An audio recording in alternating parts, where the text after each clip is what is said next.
el mismo tamaño de la pantalla. Después en todo caso lo explico para poder grabarlo.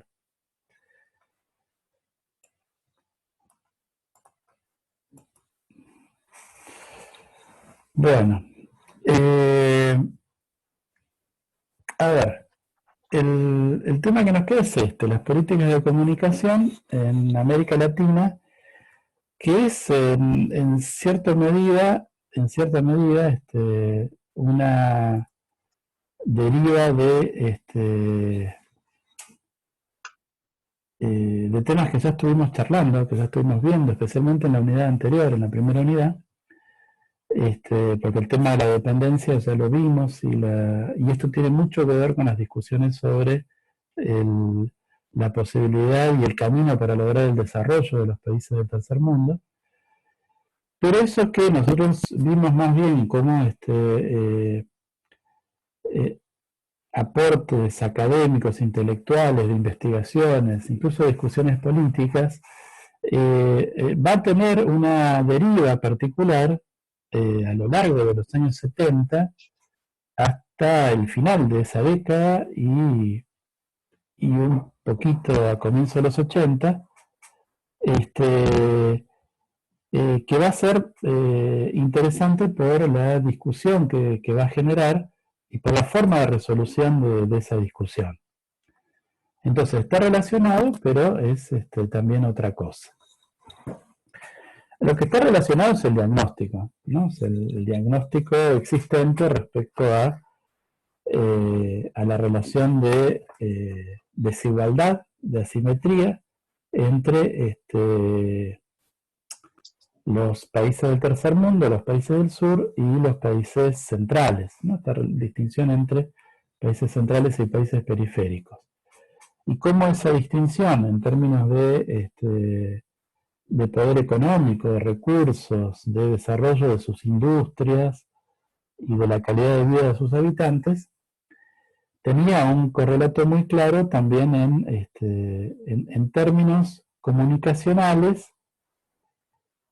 Y habitualmente cuando en esta discusión se habla de lo comunicacional, eso se suele muchas veces restringir a lo informativo, o sea, en términos del manejo de las noticias. Una cosa que ya creo que mencionamos, porque Beltrán y Fox en ese libro, La comunicación dominada, lo explican bastante, es el rol que tuvieron las agencias de noticias internacionales. Bueno, ahí están las que eran las cinco grandes, UPAP, France Press, Reuters y TASS. TASS era la agencia de noticias soviética. Las dos primeras, United Press y la Associated Press, eran agencias norteamericanas. France Press era francesa, Reuters inglesa y TASS soviética. Y esas cinco agencias concentraban todo el caudal de información internacional.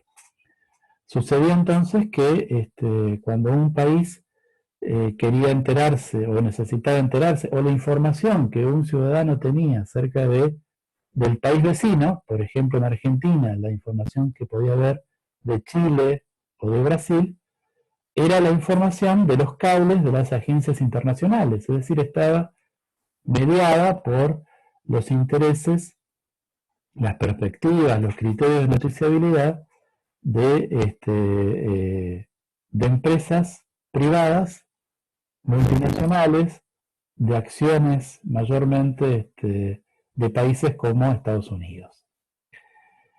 Y eso creaba, bueno, una visión distorsionada acerca de lo que pasaba distorsionada desde la perspectiva de los países del tercer mundo respecto a lo que pasaba en toda esa región, en toda esta región. Bueno, habían obviamente necesidades de infraestructura y capacitación que se habían sido señaladas sucesivas veces, ¿sí? Y que habían motivado iniciativas como la Alianza para el Progreso. Y además y esto también lo discutimos bastante, bueno, se había evidenciado la asociación que había entre el poder económico y el poder cultural. Y también entre el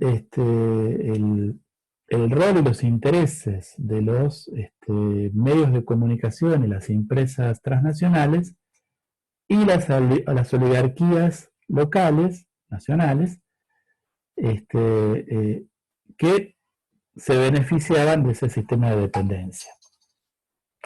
Algo que, si ustedes recuerdan el texto de Muraro, bueno, Muraro lo discute eso, ¿no? O sea, no está del todo convencido de esa situación, porque lo que señala es que esta situación es mucho más heterogénea y si bien hay momentos y circunstancias en los cuales los intereses de los sectores internacionales de la comunicación son confluyentes con los intereses de los sectores nacionales, también hay momentos y circunstancias en los cuales eso no se da. Pero el texto de Muraro es... Disculpe, profe. Sí. Yo quería preguntar si, no sé, o sea, se escucha, digamos, cortado y de vez en cuando se pausa y se queda congelada la imagen. No sé si le pasa a todos o soy yo con mi conexión. No sé cómo lo ven nosotros. Sí, Martina, y sí, Luis, también se me corta, pero pensé que era la señal de acá, ¿viste? Se corta Sí. y te quedas congelado, y es como que se cortan las palabras que vos vas diciendo. Sí, se corta, ahí están escribiendo, Luis, Sí. en el chat. Sí.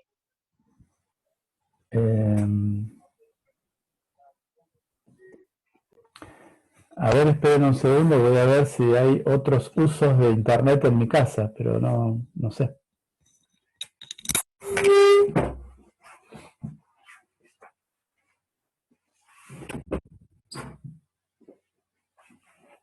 ¿Cómo estás?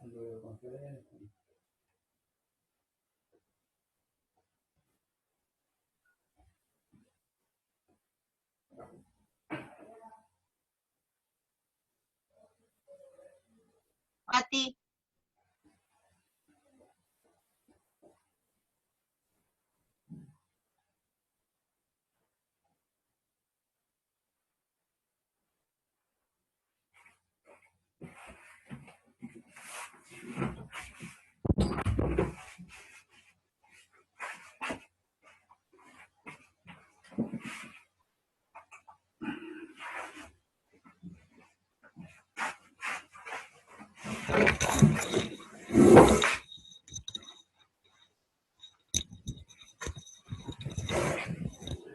Bueno, no los hay. O sea, ¿se me sigue escuchando cortado? En este momento Ahora se te no. escucha bien. Sí. Bueno, en todo caso, avísenme si vuelve, porque yo no me doy cuenta si sale cortado o no. Si deja de entenderse lo que estoy diciendo, avísenme y bueno, paramos y vemos qué se puede hacer, si es que se puede hacer algo. A ver, entonces trato de resumir lo que dije.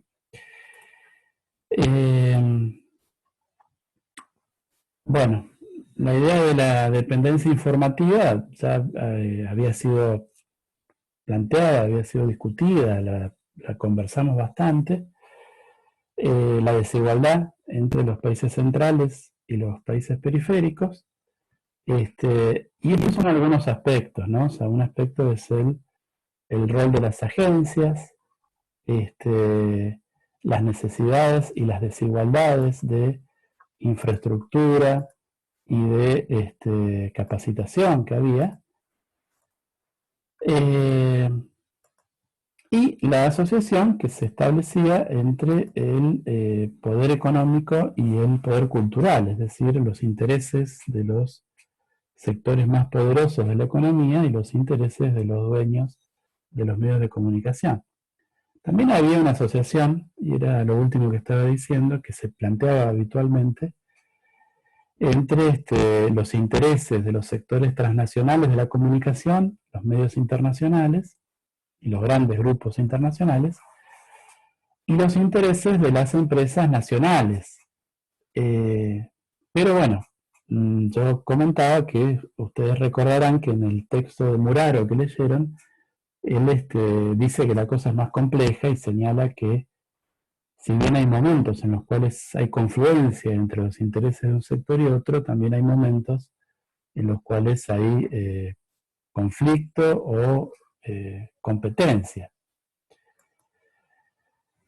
Bueno, ya había una lista de problemas que se habían identificado. Estos son algunos: el hecho de que había una tasa muy alta de importación de noticias, de programas, el hecho de que faltaba un intercambio regional por esta característica de la información centralizada en las agencias de información, el hecho también de que en América Latina, y pese a que en distintos momentos había habido algunos intentos de llevar adelante medios de comunicación estatales, casi todos esos intentos no habían fructificado, y la característica principal del sistema de medios de comunicación latinoamericano, o de los sistemas latinoamericanos, era que eran casi exclusivamente privados. Esto se notaba mucho si uno comparaba lo que era el sistema de radiodifusión, o sea, de televisión y radio, en un país como Argentina o Brasil más que Argentina, y un país europeo, donde en los países europeos la radio y la televisión solían ser monopolio del Estado, y en cambio en un país como Brasil era exclusivamente privado, en Argentina era mayoritariamente privado.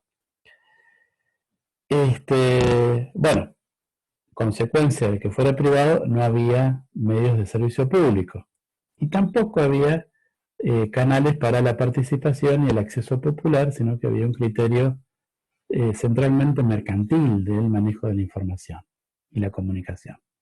Bueno, una lista de problemas, una agenda de problemas. Esa agenda de problemas había llevado a varios países durante especialmente la década del 60 y los primeros años 70 a tratar de implementar iniciativas de reformas de sus sistemas comunicacionales.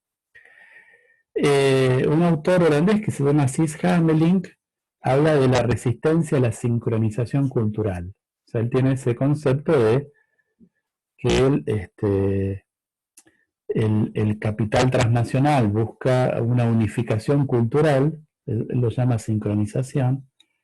Eso tendría que ver con las ventajas que implicaría un mercado unificado para la venta de mercancías comunicacionales, y había habido algunas iniciativas que él señala de resistencia a eso. Bueno, esta idea de Hamelink de alguna forma es muy discutida en los hechos históricos. Él la plantea a comienzos de los años 80, y bueno, 40 años después las iniciativas mercantiles tuvieron una capacidad de flexibilidad y de adaptarse a distintos mercados y características culturales mucho mayor a la que posiblemente pensaba él que era posible. Bueno, no importa.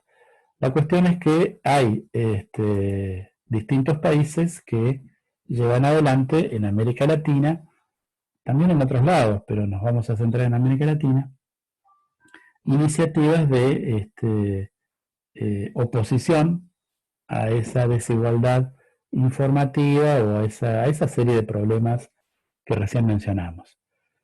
Bueno, un caso es, por supuesto, el de la Revolución Cubana,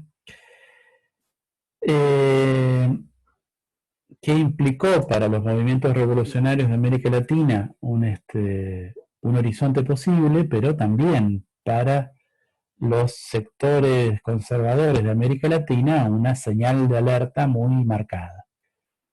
En términos generales, en términos de la política internacional, del desarrollo económico, pero también en términos específicos del manejo de medios, porque bueno, lo que hizo la Revolución Cubana, como hicieron las distintas revoluciones socialistas, fue establecer un monopolio informativo por parte del Estado revolucionario y la prohibición de cualquier voz disidente. Este vendría a ser el caso más extremo de oposición al sistema mercantil, pero hubo otros casos. En Venezuela, Antonio Pascuali lideró el proyecto Ratelve, Radio y Televisión Venezolana, que lo que proponía era la creación de un gran ente de servicio público, la definición de la televisión y la radio como servicios públicos y educativos, controlados por el Estado, pero con participación de la sociedad, y como correr a la radio y la televisión del cariz comercial, mercantil. Bueno, este proyecto surge de una propuesta del gobierno venezolano de entonces, se discute, tiene una serie de resonancias teóricas, pero nunca se lleva a la práctica. Y en cambio sí se lleva a la práctica algunas iniciativas de un proceso bastante interesante, que es el de la Revolución Peruana, liderada por el general Velasco Alvarado, que lleva adelante un golpe de Estado, como muchos otros, podría uno decir, un golpe de Estado militar, pero con una ideología bastante marcadamente, ahora le diríamos populista, pero bueno, de izquierda, y proindígena. Con muchos puntos de contacto con lo que va a ser muchos años después en Bolivia Evo Morales. Bueno, lleva adelante una reforma agraria, por ejemplo, pero lo que nos interesa más específicamente, este gobierno pone la radio y la televisión bajo control estatal, prohíbe publicaciones extranjeras, prohíbe incluso Plaza Sésamo, que se emita en Perú, y además procede a la expropiación de los principales diarios peruanos, con la idea de que pasen al poder de grupos sociales y sindicales, cosa que bueno, finalmente nunca se va a completar.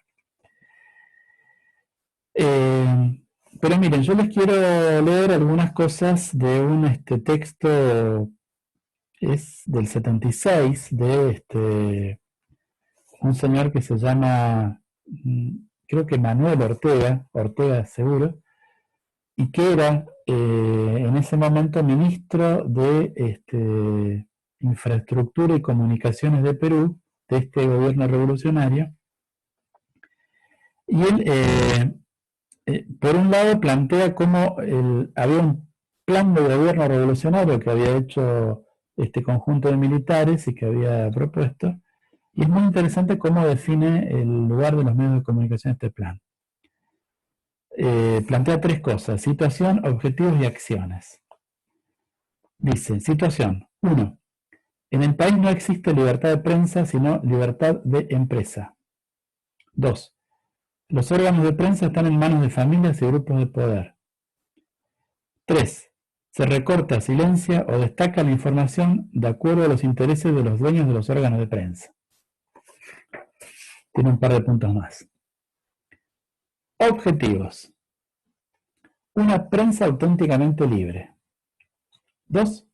Órganos de prensa exclusivamente en poder de organizaciones representativas de la nueva sociedad. Acciones. 1. Peruanizar la prensa. 2.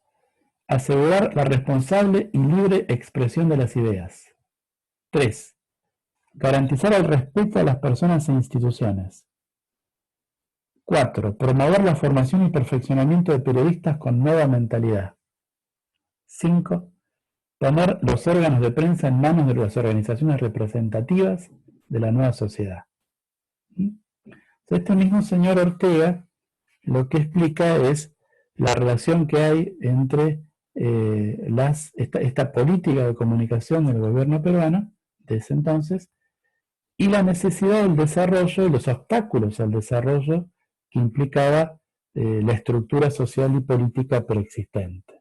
O sea, una revolución busca cambiar las estructuras y en esa búsqueda de cambiar las estructuras se encuentra con que una parte muy importante de ese proyecto pasa por un manejo diferente de los medios de comunicación y por lo tanto la necesidad de medidas respecto a eso.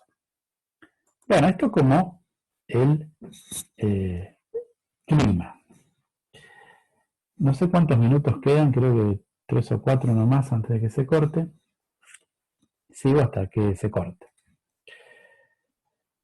Bueno, había un contexto mundial del cual hay que dar cuenta. Los principales factores, ya hablamos de la Guerra Fría, del enfrentamiento político, ideológico, económico entre el bloque liderado por Estados Unidos y el bloque socialista liderado por la Unión Soviética.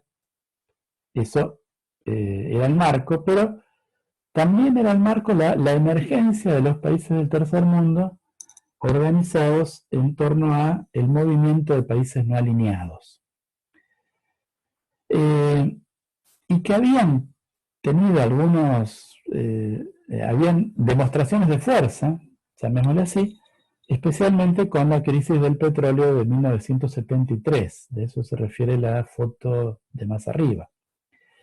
En ese momento hay una guerra entre Egipto y Siria por un lado, Israel por el otro. Creo que es si no me equivoco, la última guerra abierta entre estos países.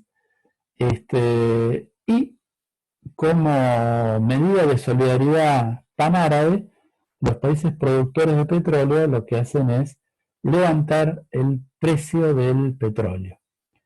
Y con eso, bueno, impactan fuertemente en la economía de los países centrales. Bueno, pero es una demostración de la fuerza que tienen los países del tercer mundo. Entonces, este movimiento de países no alineados había señalado la necesidad de lo que llamaba un nuevo orden económico internacional y en algún momento asocia a ese nuevo orden económico un nuevo orden informativo. En la cumbre de Argel en 1973 dice esto: los países en desarrollo deberán realizar una acción conjunta para reorganizar los canales de comunicación existentes que son una herencia del pasado colonial. Y convoca a la emancipación de los medios masivos en los países no alineados.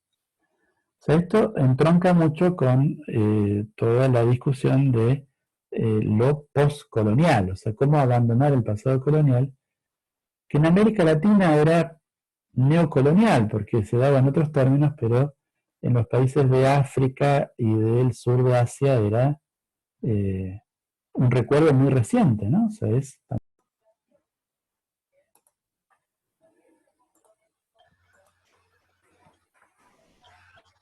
Bien, estamos con los países no alineados.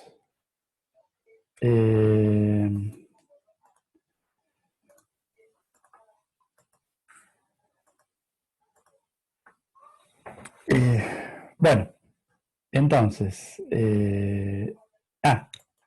los países no alineados habían convocado a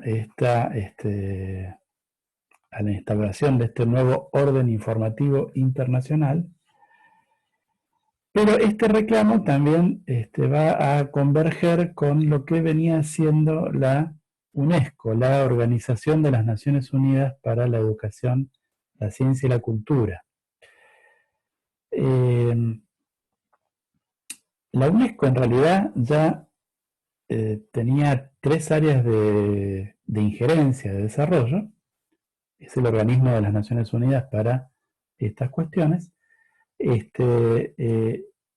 esas tres grandes áreas eran, bueno, podrían ser cuatro. Uno podría plantear, bueno, esas cuatro áreas serían la educación, la cultura, la ciencia y la comunicación.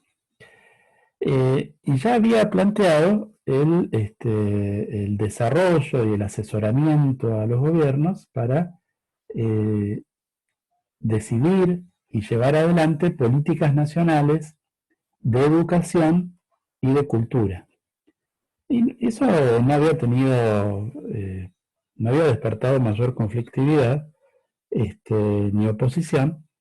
Y como una continuidad de eso, en 1970 autoriza al director general a ayudar a los Estados miembros de la UNESCO para que formulen sus políticas relativas a los grandes medios de comunicación. Sus políticas de comunicación. Y en función de eso define auspiciar una serie de reuniones de expertos para ir avanzando en el tema, que es el mecanismo que utiliza este tipo de organismos multilaterales habitualmente, y convoca una primera conferencia intergubernamental sobre el tema que se iba a realizar en América Latina en 1975. Profe, Sí. ¿puede repetir la última parte que justo se trabó y no lo pude escuchar? Bien. La UNESCO decía, había propuesto en los años anteriores que los países tengan políticas de educación, política educativa y políticas culturales, y no había generado ningún tipo de inconveniente. Y en línea con eso propone en 1970 que los países tengan políticas de comunicación, políticas relativas a los grandes medios de comunicación. Como suele ser con estos organismos multilaterales, bueno, eso se implementa a partir de hacer reuniones con expertos y conferencias de los países. Entonces, auspicia algunas reuniones y convoca la primera conferencia intergubernamental que se iba a hacer en un país a definir en América Latina, para todo el área de América Latina y el Caribe, en 1975. Pero bueno, este proceso terminó siendo muchísimo más complicado y conflictivo de lo que parecía al comienzo, porque se articuló con todo lo anterior que veníamos diciendo. Un punto álgido fue una reunión de expertos que se hizo en Bogotá en 1974.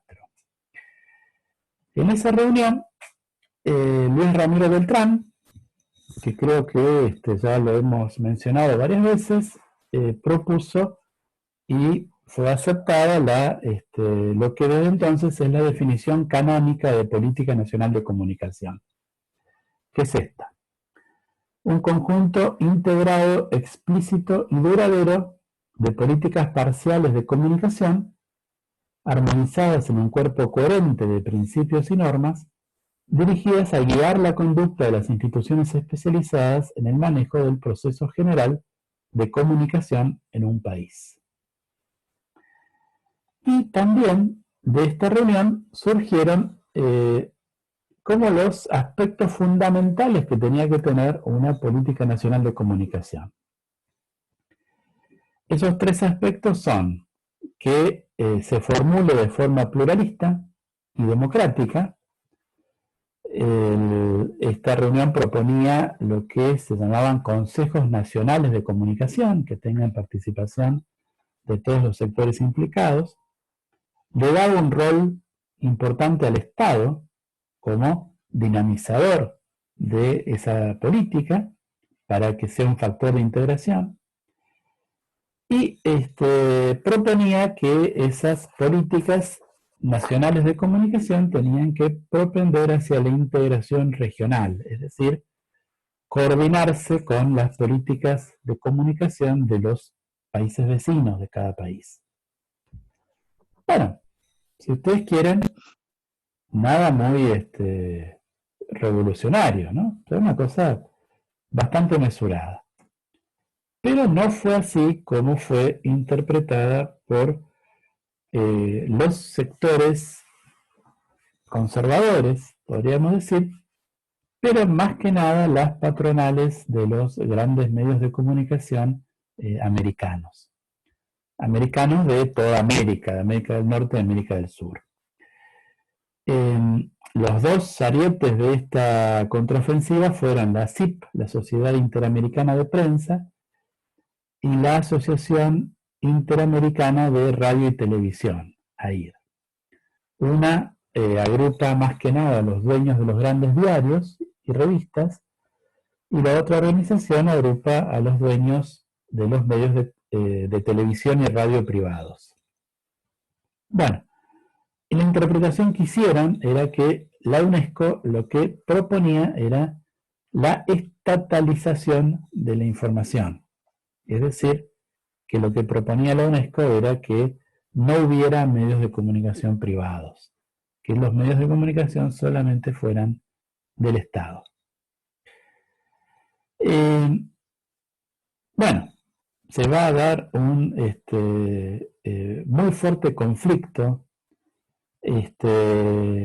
donde, bueno, primero las patronales de la prensa, pero después también los gobiernos de los países centrales, especialmente de Estados Unidos, van a denunciar a la UNESCO como una especie de agente soviético, o sea, con esos términos, ¿no? Se va a hablar de la sovietización de la información, y se pone como modelo justamente el caso de Cuba, es decir, bueno, lo que piden los países que impulsan esto, estos intelectuales zurdos y la UNESCO, que ha sido colonizada por estos países, es justamente un modelo como el cubano, dice esta gente. Es decir, la eliminación de los medios privados y la unificación de los medios en el ámbito del Estado. Bueno, en el medio de todo ese despelote se realiza finalmente la Conferencia Intergubernamental sobre Políticas de Comunicación. Se hace en San José de Costa Rica, después de varios dimes y diretes. O sea, ahí Ecuador se propone primero y después, por la presión de Estados Unidos, se retira como organizador. Finalmente, bueno, la organiza Costa Rica, y ahí se le da marco a esta idea de las políticas nacionales de comunicación en función de una serie de criterios de los que venimos hablando, ¿no? De qué es lo que justificaba que hubiera estas políticas y qué objetivo tenían. Se buscaba una circulación más equilibrada entre el norte y el sur, o sea, que no hubiera tanta información del norte sobre el sur, sino que fuera más equilibrada. Se adjudicaba al Estado un rol central para la formulación de las políticas. Se proponía el desarrollo de medios de comunicación públicos o estatales. Se proponía también la creación de los Consejos Nacionales de Políticas de Comunicación y la creación de una agencia latinoamericana y caribeña de noticias conformada por el intercambio o el pool de las agencias nacionales de noticias, como en el caso argentino, TELAM. Bueno, tampoco es un programa demasiado revolucionario, pero sufrió el embate de los sectores asociados a los medios privados, los sectores más conservadores, las políticas internacionales o de relaciones exteriores de los países centrales y especialmente de Estados Unidos. Y eso fue como cada vez más conflictivo. Como forma de, según algunos, de tratar de mediar en esto, la UNESCO decide crear una comisión. La comisión terminó conociéndose por el nombre de su presidente, que era Sim McBride, la comisión McBride, y le encarga que haga un informe. En ese informe se va a proponer el nuevo orden mundial de la información y la comunicación. El informe McBride se llama Un solo mundo, voces múltiples. Se aprobó en 1980, después de 2 o 3 años de trabajo, y propone, bueno, un orden más justo y efectivo de la información y la comunicación. El informe asume unas cuantas posiciones de los países no alineados o del tercer mundo. Propone, por ejemplo, que la corriente de información tenga que viaje en los dos sentidos, de norte a sur y también de sur a norte. Señala que la concentración de las agencias de noticias, las comunicaciones y los medios son nocivas, ¿no? El hecho de que sean pocos países los que tengan a disposición estas herramientas hace que no haya una igualdad y un acceso libre de todos. Estas son citas del documento. Y apoya la idea del desarrollo de políticas integrales de comunicación que conecten objetivos sociales, culturales y económicos globales. Bueno, esto se presenta en 1980. Estas son algunas contribuciones que hace el informe de acuerdo a una evaluación que hacen posteriormente, hace no tanto, al cumplirse 25 años del informe, un grupo de académicos describe la situación de la comunicación, constata desequilibrios, elabora recomendaciones, reconoce los derechos inherentes a la comunicación.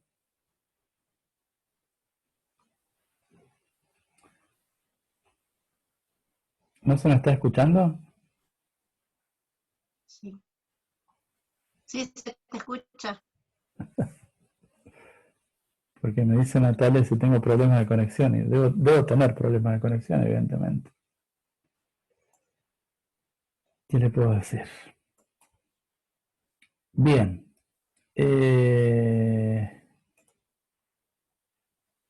Ok. Entonces, la discusión se plantea en estos dos propuestas. Los países centrales y los medios privados proponiendo la libertad de información, es decir, que no haya ningún tipo de control, barrera o supervisión sobre el flujo de información, y los países del tercer mundo y la UNESCO proponiendo un equilibrio informativo. Bueno, dice el mismo Beltrán un poco después, en el año 2000.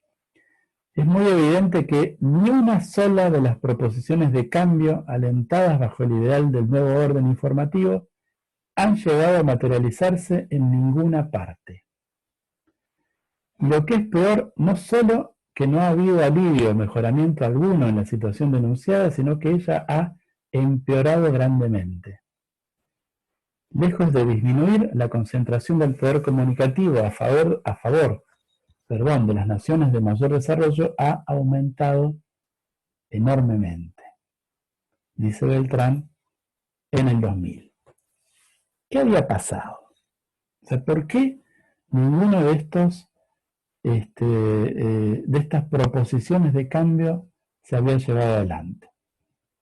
Bueno, una de las cosas que había pasado era que el momento en el que llegan a formularse estas propuestas de políticas nacionales de comunicación, o mejor dicho, el concepto de políticas nacionales de comunicación era consecuencia y era deudor de todo un desarrollo de discusiones, de investigaciones, de propuestas, de constataciones que se habían hecho durante un número de años y en un contexto político que había cambiado radicalmente.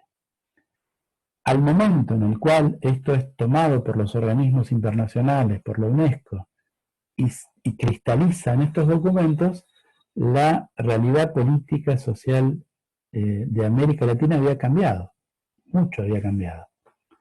Como ya dijimos, en la segunda mitad de los años 70, la casi totalidad de los países de América del Sur eran dictaduras. Y pasaba algo parecido también en varios países de América Central. Las políticas nacionales de comunicación le daban un rol muy fundamental y protagónico al Estado, pero el Estado había pasado a ser un Estado dictatorial y autoritario que tenía como objetivo principal reprimir la disidencia política, social, cultural, reprimir a sus propios pueblos. Y por lo tanto, ese Estado no era el actor que podía llevar adelante los ideales que estaban contenidos en estas propuestas. Las políticas nacionales no se llevaron adelante. Sin embargo, pasaron algunas cosas raras, por lo menos a juicio de alguien como Elizabeth Fox. Una de las cosas raras que pasó es que también fue cambiando en la segunda mitad de los 70, en los años 80, el contexto comunicacional. Los medios de masa privado crecieron.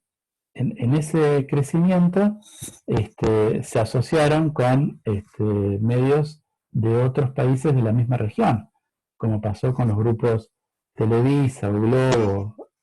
¿Hola? ¿Sí?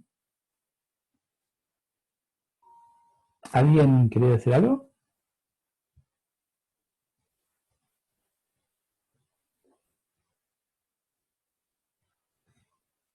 ¿Me escuchan? Perdón. Sí. ¿Sí? Bien, viene complicada esta clase. Sí, Luis, esta ha sido cortadísima, porque se te corta y no se entiende alguna de las cosas que vos estás terminando de decir, se cortan las palabras. Sí, adhiero a lo que dice. Te propongo, no sé, bueno, sería bueno que cuando terminen la cátedra vuelvas a grabar la clase porque te va a salir todo cortado. No, la grabación va a quedar bien, porque la grabación la toma del lado mío, y del lado mío sale bien. O sea, el problema es de conexión. Y hoy sí que no te podemos entender, no podemos, cuando estamos ya conectados de lo que estás diciendo, se corta y ya es como que quedamos otra vez en el aire.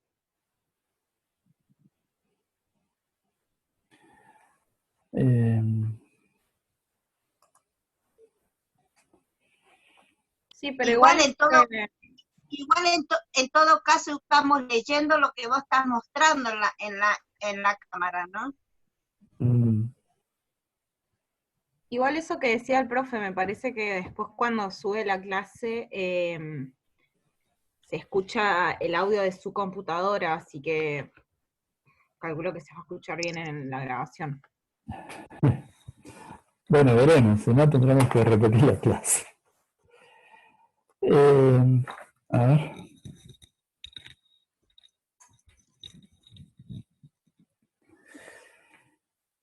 A ver. Somos Martina y yo nomás la que tenemos el quilombo acá con los ruidos. No, yo creo que debe ser más general.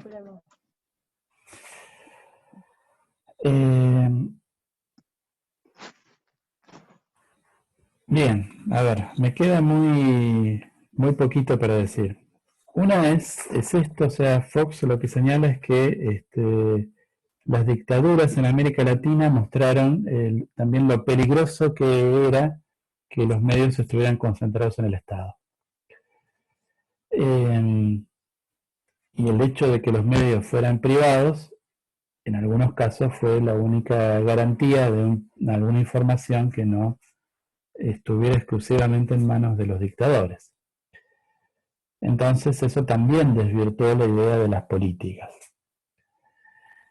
Otra cosa que pasó es que los 80 abren con una oleada neoconservadora. Las dos figuras más destacadas de esta oleada son el presidente de Estados Unidos, Ronald Reagan, y nuestra conocida primer ministra británica, Margaret Thatcher, que ambos países, Estados Unidos y Gran Bretaña, se retiran de la UNESCO entre 1983 y 1985. Hay unos cuantos analistas que lo que señalan es que retirarse de la UNESCO no tiene que ver tanto con el nuevo orden mundial de la información como con la opción que toman estos países, especialmente Estados Unidos, por abandonar el sistema multilateral y pasar a relaciones unilaterales.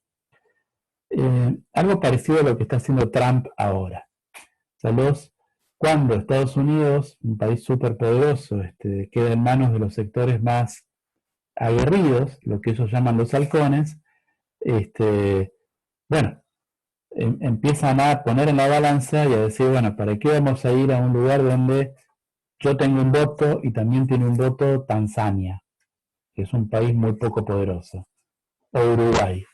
O sea, yo soy el más poderoso, establezco las reglas y abandono los ámbitos de discusión multilateral. Eso pasó fuertemente en los años 80.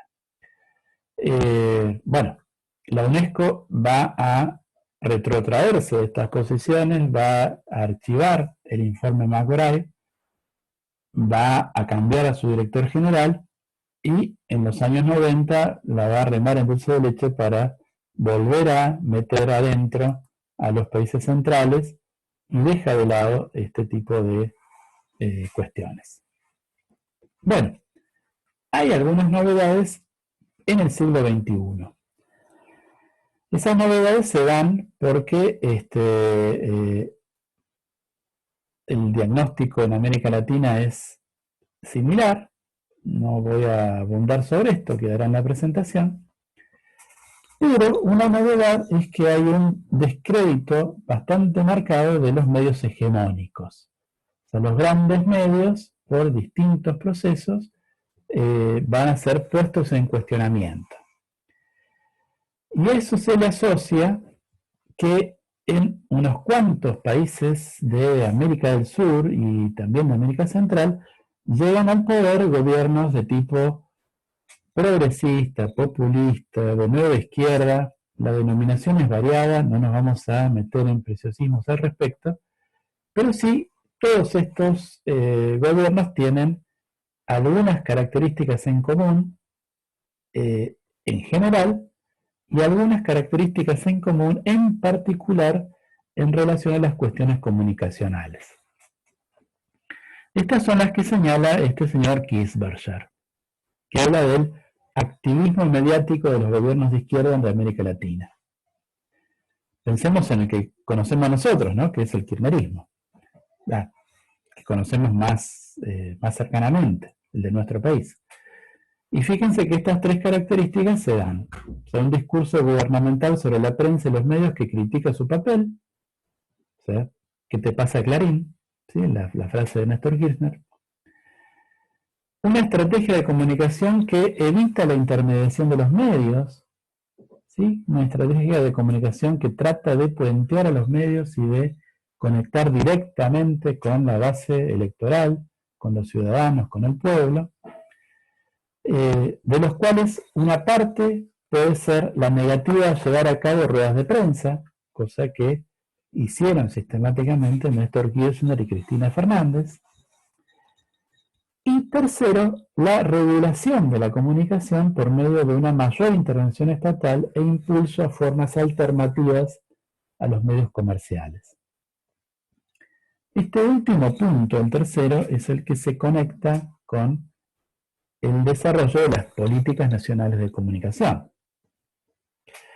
Y de hecho, casi todos estos países llevaron adelante reformas legales de sus marcos legales relacionados con la comunicación.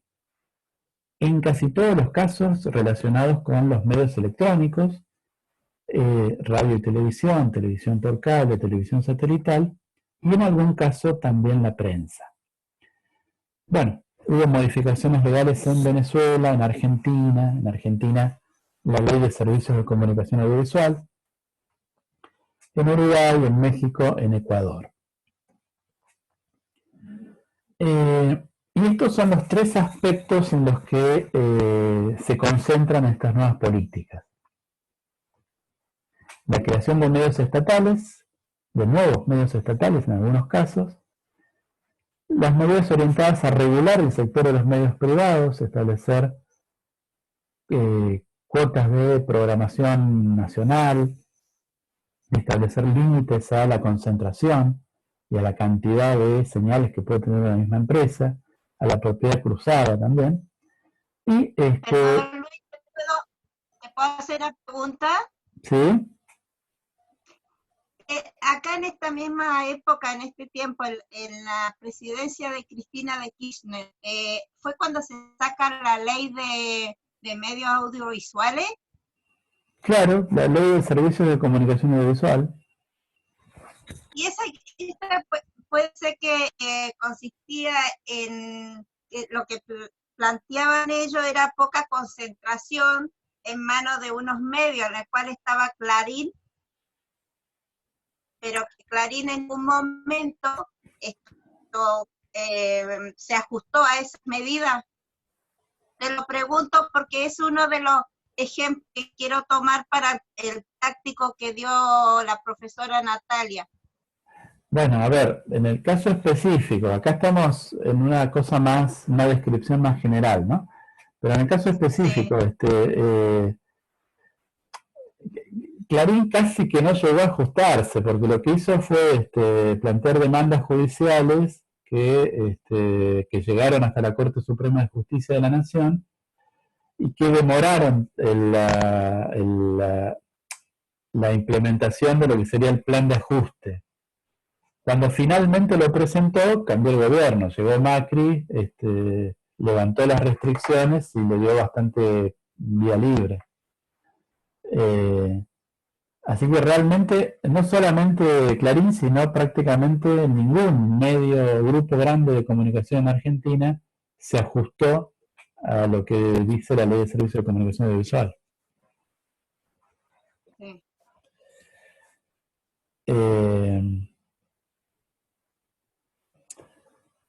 A ver, el caso... Entonces, Luis, pero perdón, Luis, entonces no se llevó a cabo esa ley que habían implementado. En muchos aspectos no. O sea, uno tiene más presente el caso de Clarín porque había una oposición muy marcada entre el grupo Clarín y el gobierno. Pero con otros casos pasaron cosas casi caricaturescas. A ver, voy a poner un ejemplo. O sea, un grupo que no tenía conflicto con el kirchnerismo era el grupo de Telefónica. Telefónica es dueña de Telefe. La ley de servicios de comunicación la ley de servicios de comunicación audiovisual establece la prohibición de que un medio de comunicación electrónica, una licencia, sea propiedad de una empresa internacional, extranjera. Telefónica es una empresa española. Por lo tanto, claramente estaba en contra de lo que dice la ley. Sin embargo, en ese momento, el AFCA, la autoridad regulatoria argentina creada por la ley, argumentó que en realidad no era así, sino que la empresa extranjera era dueña... Perdón, me equivoqué, rebobino. La prohibición no es de una empresa extranjera, sino de poseer además una licencia de telecomunicaciones. Lo que argumentó el AFCA fue que no era que Telefónica fuera dueña de Telefe, sino que Telefónica de España era dueña, por un lado, de Telefónica de Argentina y por otro lado de Telefe.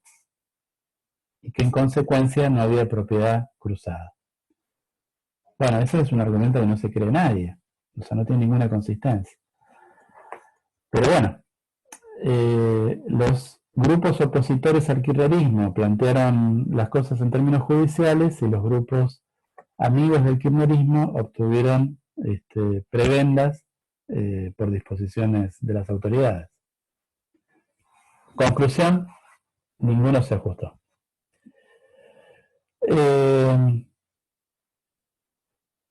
Bien, tercer aspecto, políticas que fomentan a los medios comunitarios. Bueno, si ustedes miran acá, este cuadro, que es de un artículo de Guillermo Mastrini, Ángelo Badillo y Patricia Marengi, donde hacen un análisis del conjunto de políticas de los gobiernos de izquierda en América Latina, ven cómo, bueno, estos tres aspectos no son comunes a todos los países. En el caso de Argentina, sí, por ejemplo, había un tercio de espectro para los medios no lucrativos. En el caso de Bolivia también, en los otros países hubo algunos aspectos que se llevaron adelante y otros no. Es decir, esta discusión de la regulación de los medios de comunicación es heredera de las políticas nacionales de comunicación y de alguna forma, si bien hubo y hay conflictos fuertes políticos, pero hay también, me parece, cierto consenso general mucho más amplio en términos de que tiene que haber reglas que regulen el funcionamiento de los medios de comunicación y, para ser más precisos, de los sistemas infocomunicacionales en la actualidad. Este sería la herencia de esa discusión que fue tan conflictiva, pero bueno, también tan enriquecedora.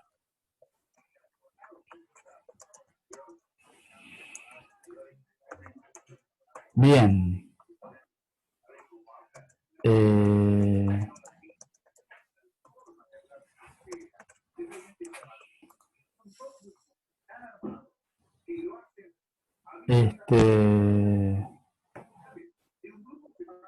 Hasta acá llego, no sé si se escuchó, no sé si tienen preguntas.